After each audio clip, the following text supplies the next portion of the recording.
Dr. Caldwell, good to see you again. We're here at the Health Freedom Expo outside Chicago. Let's talk about health freedom. What's the biggest threat to our health freedom today, you think? That people are not willing to stand up for themselves. We would think normally our government.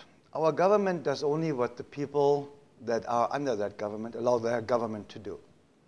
And very often people look for a lot of outsiders for answers or to be the bad guys. I learned over the last years that actually so many people that work for the government, many people that work for the police officers. I'm an honorary member in the New York Police Department, for example, where I do a lot for the 911 responders and these kind of things. And I found the last 2 years that there are so many wonderful people working on our side. I found so many people contacting me for the military and saying, we only do what we are supposed to do, but when the time is right, we are willing to do our right thing, whatever this right thing might be. But our greatest threat is that people are willing to calm down. They are willing, if somebody just says, okay, we're going to take care of this, they stop fighting back.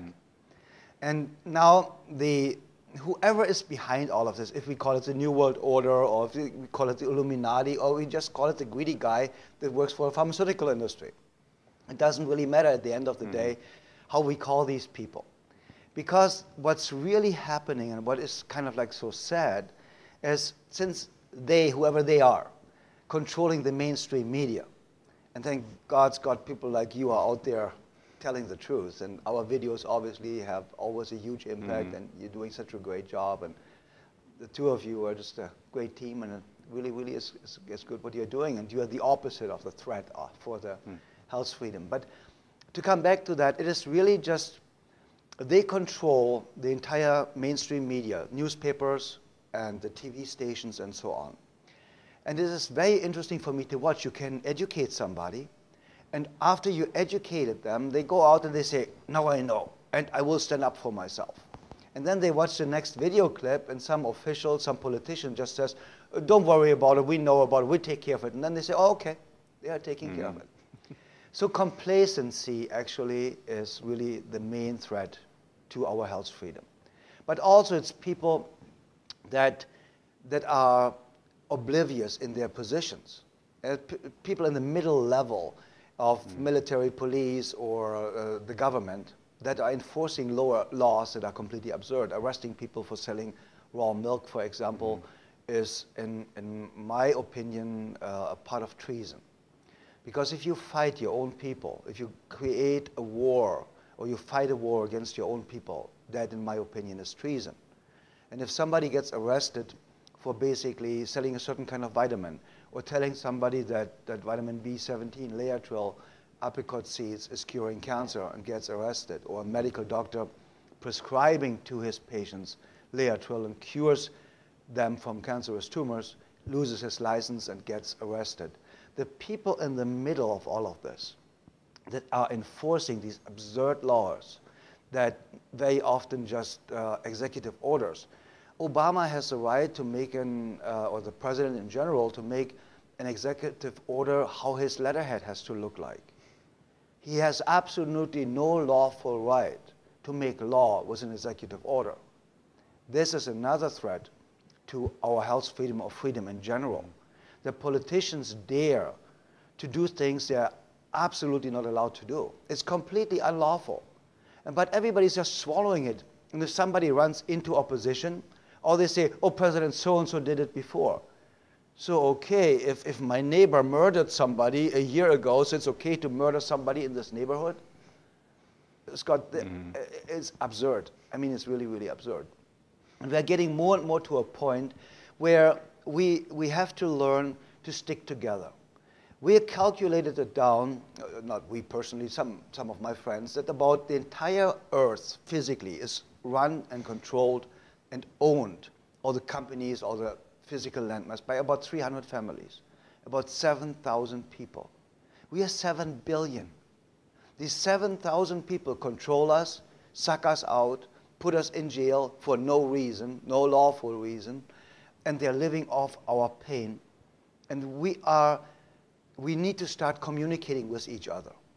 They are out there telling certain TSA agents, okay, bother the people that go through it, bother a certain kind of people. But not all TSA agents are bad. I had to learn that because at the beginning I thought all TSA agents are bad. And I figured out they're not. There's a lot of nice people. There's a lot of people like us out there. And the more you communicate, the more you find out we are all the same.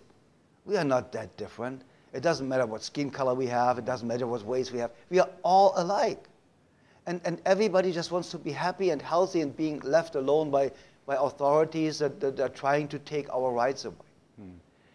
And I think miscommunication and non-communication is another part of a huge threat to our health freedom. But the main part is really complacency or fear. I don't want to look at this because it's so horrible. If this is really true, my entire world picture falls apart. So they are afraid of losing everything they learned, everything they believe in.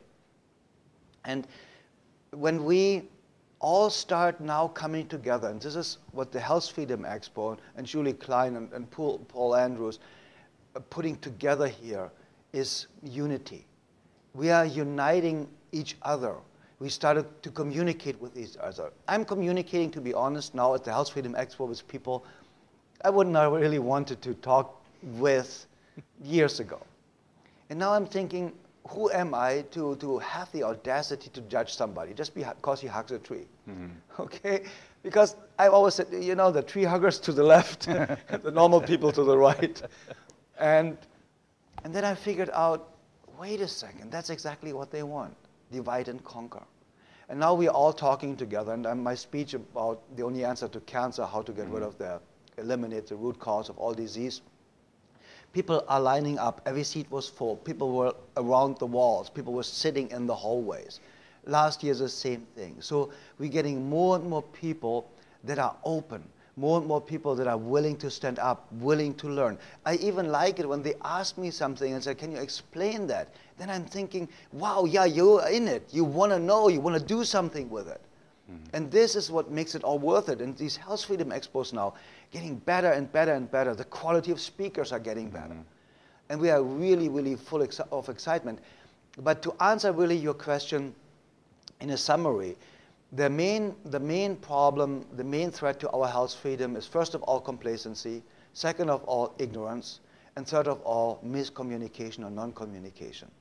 And I think you're doing such a great job for now these years already to educate people in the right way and give them what they're really looking for, information.